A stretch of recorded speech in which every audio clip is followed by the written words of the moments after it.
রাধে রাধে বন্ধুরা, কেমন আছো তোমরা? আশা করছি তোমরা সবাই খুব ভালো আছো, আমিও ভালো আছি। আবারও চলে এলাম তোমাদের সামনে নতুন একটা ভিডিও নিয়ে।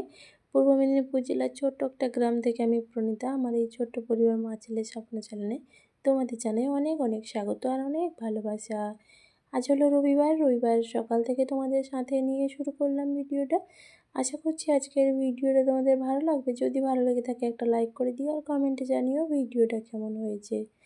আর জানো তো, রবিবার হলেই সেই দেরি হয়ে যায়। যতই ভাবি না তাড়াতাড়ি উঠবো, কিন্তু হয়ই না, সেই দেরি হয়েই যায়। দেখো কেমন রোদ উঠে গেছে, দেখা যাচ্ছে। আর এখানে তো একদম জানলা দিয়ে রোদ, মানে সূর্য উদয় হওয়া মাত্রই রোদ লেগে যায় ঘরের মধ্যে। সেই জন্য খুব কিন্তু বেলা হয়নি, এখন ওই 6:30 পৌনে 7টা মতো বাজে। তো এখনই কত রোদ উঠে গেছে দেখো, জানলা দিয়ে ভালোই রোদ দেখা যাচ্ছে। তো যাই হোক, ওদিকে রোদ বেরোলেও আমাদের কাজটা তো করতেই হবে, তাই না? তাই দেখো ঝাড়টা নিয়ে শুরু করে দিয়েছি, ঘর ঝাড় দেওয়া প্রত্যেক দিনের মতো। তো ঘর তো ঝাড় দিতেই হয়, ঘর না ঝাড় দিলে আমার যেন হয়ই না। ওই পায়ের মধ্যে বালি লাগলে একদম ভালো লাগে না, তাই না? তো ঘর ঝাড় দিয়ে ওদিকে ঘরটা মুছেও নিয়েছি। ঘর মুছিয়ে নিয়ে স্নান করতে যাবো ভাবলাম, তারপরে ওরা বলছে কি খেতে দাও, খিদে পেয়ে গেছে। আবার ওদের টিউশন পড়াতে আসবে, সেই জন্য ওদের আবার আমি যদি স্নান করতে চলে দেরি হবে, তাই ওদের আগে খাবারটা রেডি করে দিচ্ছি। কী খাবো বলছে, তারপরে বললাম কি রুটি নিয়ে আয় আর ডিম নিয়ে আয়, তাহলে ডিম টোস্ট বানিয়ে দেবো। তাই ওই যে রুটি নিয়ে এসছে, রুটিগুলো শীতের জন্য নাকি জানি না ভীষণ শক্ত লাগছে, বেশ ভালোই শক্ত, ওই শীতের জন্যই আর কি। তো তারপরে কেটে দিলাম, একটা কাটছেই না, আবার হাত থেকে মানে টেনে ছিঁড়তে হলো। তো যাই হোক, ওই শক্তটা আবার ছেলে বলছে কি যেটা নরম সেটাই আমাকে দেবে। সবগুলোই আজকে রুটি, বাসি রুটি নয়, তবে ওই ঠান্ডার জন্য শক্ত হয়ে গেছে। তো যাই হোক, এভাবে করে কেটে দুজনকে বানিয়ে দিলাম, ওই ডিম টোস্ট বানিয়ে দিলাম।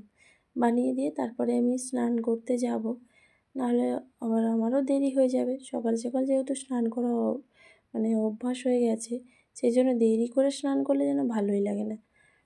যাই হোক, ওদের এদিকে বানিয়ে দিলাম, দুজনকে এই যে দিয়ে দিয়েছি খেতে। আর সস তো লাগবেই ওদের, সস ছাড়া তো ওরাই মানে কিছুই যেন বোঝে না। সস যখন থাকবে না তখন খেয়ে নেবে, কিন্তু যখন থাকবে তখন তো ওদের দিতেই হবে সস। ওদেরকে খেতে দিয়ে আমি স্নান করতে চলে গেছিলাম, স্নান করে এখন চলে এসেছি। এসে নিজে একটা রুটি যে থেকে গেছিলো, সেই রুটিটা আমি কিন্তু জল দিয়ে ভিজিয়ে খেয়ে নিয়েছি। চাটা আর এখনও খাইনি, অনেকটাই দেরি হয়ে গেছে, প্রায় 10টা বেজে গেছে, তাই জন্য আর চা খাইনি। তারপরে ওদের ম্যাম আসবে একটু পরে পড়াতে, তো তখন আবার চা করলে তখন একটু খেয়ে নেবো না হয়। তারপরে ম্যাম চলেও এসছে, আমি যখন এখন কাজ করছিলাম তখনই চলে এসছে। তো তারপরে চা করেছিলাম, আমি একটু চা খেয়েছি। আর এদিকে লবণের প্যাকেটটা বেশ কয়েকদিন হয়ে গেছিলো নিয়ে আসার রাখা ছিল, তো ঢালাই হচ্ছিল না। আগের একটা কাঁচের জার তো ওই ঘর পাল্টানোর সময় না কাঁচের জারটাকে আমার ভেঙেই দিয়েছে। সেটা অনেকটা বড় ছিল, কী আর করা যাবে বলো, ভেঙে যদি যায় কিছু করার নেই। এই কাঁচের মানে জারগুলোতে জিনিস রাখতে ভালোই লাগে, কিন্তু ওই যে হাত থেকে পড়ে বা কোনো কিছু আঘাত লাগলেই ভেঙে যায়, তবুও রাখতে হয়। লবণটা বিশেষ করে ওই কাঁচের জারে রাখলে ভালোই হয়। এদিকে রান্না করবো, তাই সিম কেটে নিয়েছি, নুন রান্না হয়ে গেছে, অফ ক্যামেরায় রান্না সেরে নিয়েছি, আর এখন ভাত খেতে বসে গেছি। এই যে ভাত বেড়ে নিয়েছি, আর এখানে এই যে মাছ ভাজা করেছি, ছেলের মাছ ভাজা করতে বলছিল, ওর আবার একটু মাছ খাওয়া হয়ে গেছে, এই যে রয়েছে। আর সিম ভাজা আর মাছের ডিম আর মাছ দিয়ে ওলকপি দিয়ে টক, এই দুপুরে রান্নাবান্না। যে বসেছে দুজন, চলো এখন খাওয়া দাওয়া করে নিই, তারপরে পরে আবার আসছি তোমাদের সামনে। বিকেলে আবার ওপরে গিয়েছিলাম, আর বিকেলে যেমন ঘর ঝাড় দেওয়া কাজ থাকে সেই কাজটাও করেছি, কিন্তু সেগুলো আর তোমাদের সামনে শেয়ার করিনি, নাহলে যে ভিডিওটা অনেক বড় হয়ে যাবে তাই। তো যাই হোক, এদিকে সন্ধেবেলা মেয়ের বায়না ম্যাগি করে দাও ডিম দিয়ে। মেয়ে অতটা খেতে বায়না করছিল না, ছেলেই আমার বায়নাটা করেছে। আমার ছেলে না এই সব জিনিসগুলো খেতে খুব ভালোবাসে, তাই জন্য ওই বায়নাটা করিয়েছে। ও বললো কি অনেক দিন থেকে ম্যাগি দিয়ে ডিম দিয়ে খাইনি, মা একটু ডিম দিয়ে ম্যাগি করো। তো আমি মানা করছিলাম যে সকালেই তো ডিম খেয়েছে, সেই জন্য মানা করছিলাম, ওরাই তো শুনলো না। তো মেয়ে জেদ করছিল, তাই জন্য ওদেরকে বানিয়ে দিলাম, যেহেতু আজ রবিবার তাই বানিয়ে দিলাম। আর আমি চা করেছি। আমি আবার এখন ডিমটা আমার যেন ভালো লাগছে না, তাই ডিম আমি আর এখন খাওয়া একদম বন্ধ করে দিয়েছি, ডিম একদম খাচ্ছি না। তো তাই জন্য ওদেরকে বানিয়ে দিলাম, ওরা খেলো। আর আমি আমার জন্য চা আর চিড়ে ভাজা নিয়ে খেয়ে নিয়েছিলাম। আর তারপরে কালকে আর ভিডিওটা শেষ করতে পারিনি, পরের দিন তোমাদের সামনে এলাম, মানে সোমবার দিন। সোমবার দিন দেখো বিছানা টিছানা ভালো করে গুছিয়ে নিচ্ছি। মেয়েকে দিয়ে এসে টিউশন দিয়ে এসে তারপরে বিছানাটা গুছিয়ে নিচ্ছি। আজকে আর এখনও স্নান করিনি, আজকে মাথায় শ্যাম্পু দিতে হবে। বেশ কিছুদিন হয়ে গেল পুজো টুজো তো দিতে পারছিলাম না, তাই জন্য আজকে মাথায় শ্যাম্পু করে পুজো দেবো। তার আরও একটা তাড়াও ছিল, সেই জন্য আর সকাল সকাল স্নান করিনি। এমনিতেই আমার ঠান্ডার ধাঁচ আছে, তো সকাল সকাল শ্যাম্পু দিলে ঠান্ডা লেগে যায় খুব। জানি না কেন এখন যত বয়স হচ্ছে তত ঠান্ডা বেশিই যেন লেগে যাচ্ছে। তো যাই হোক, এদিকে বিছানাটা তো পরিষ্কার অনেক দিন থেকেই করা হচ্ছিল না। এখানে যা এসেছিলাম তো অনেক দিন, বেশ কিছুদিন হয়ে গেছে জানো তো, বিছানার চাদরগুলো আর চেঞ্জ করা হয়নি।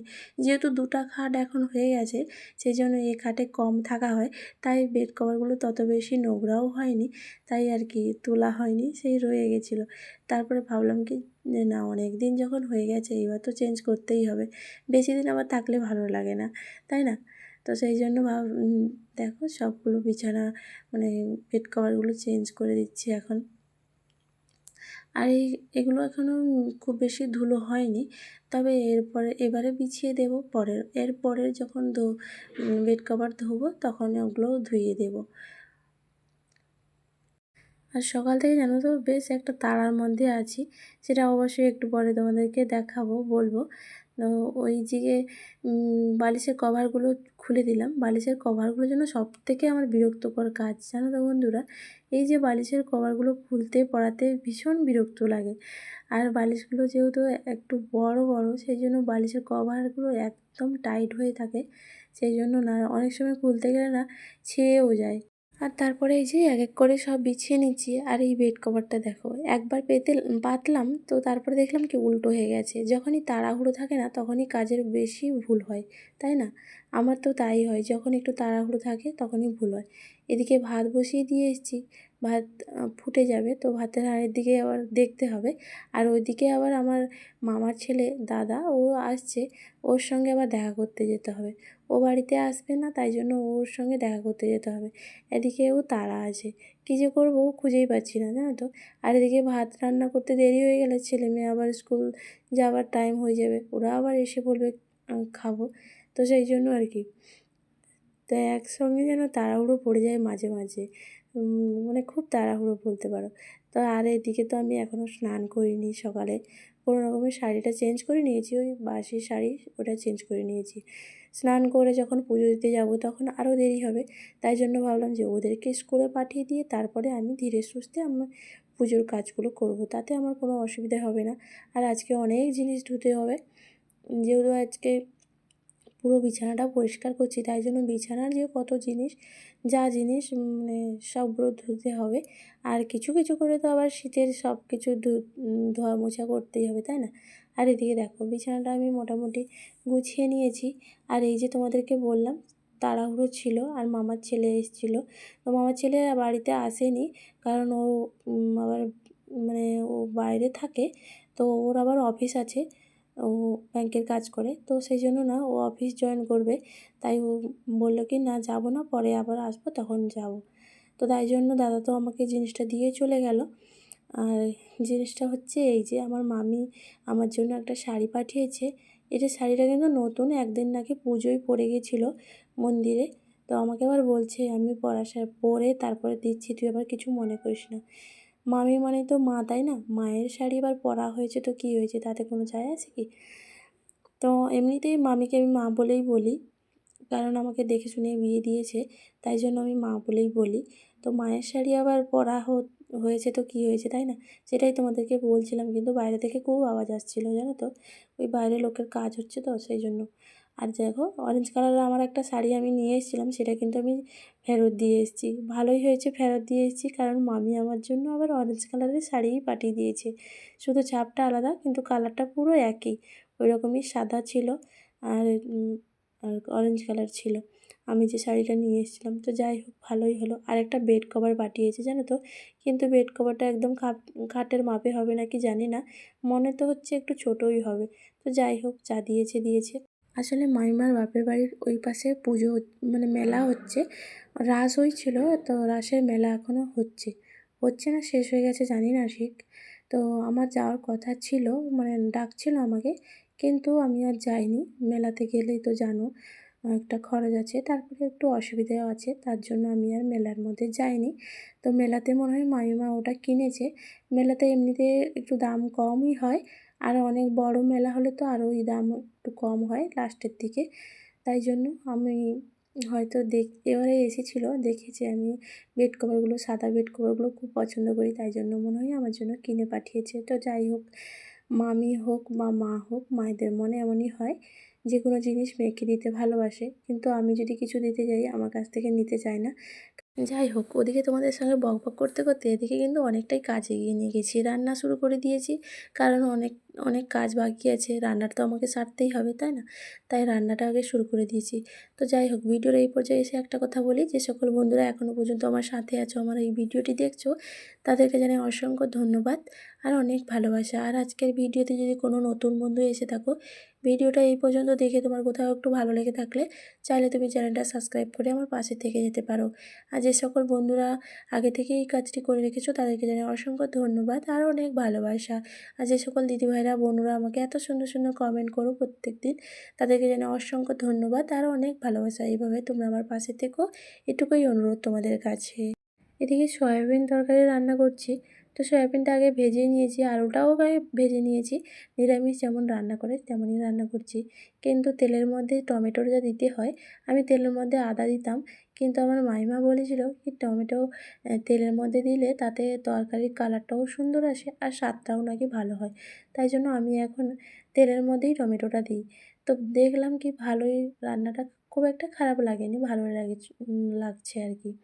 তো নিরামিষ রান্না করলে এরকমই আমি এখন রান্নাটা করি, তো ওই বন্ধুরা, সেই যে টমেটোটা রান্না তেলের মধ্যে করেছিলাম, আগেই রান্নার দিই। পরে ছেলে মেয়ে বাড়ি আসলো, ওদেরকে খাইয়ে স্কুল পাঠিয়ে দিয়ে তারপরে নিজে স্নান করে এক গাদা জামা কাপড় যেগুলো বিছানার সাজ সমস্ত কিছু ধুইয়ে মেলে দিয়ে তারপরে পুজো করে এখন নিজে দুটো খেতে বসেছি। এখন বাজে প্রায় 2টো, তো 2টো বেজে গেছে, পুজো হয়ে গেছে অনেক সময়। তো এই টুকটাক কাজ যেগুলো থাকে সেগুলো সাথে সাথেই 2টো বেজে গেল। তো এখন নিজে দুটো খাবো, খেতে বসেছি। চলো তোমাদেরকে আরেকবার দেখিয়ে নিই কী কী রান্না করেছি। তো এদিকে ভাত বেড়ে নিয়েছি, আর এদিকে শসা আর লেবু কেটে রেখেছি, আর করেছি এদিকে সিম ভাজা, বেগুন ভাজা আর সয়াবিনের তরকারি। এই হলো আজকে দুপুরের রান্না বান্না। আজ তবে আসি বন্ধুরা, সবাই ভালো থেকো, সুস্থ থেকো, আবারও দেখা হবে।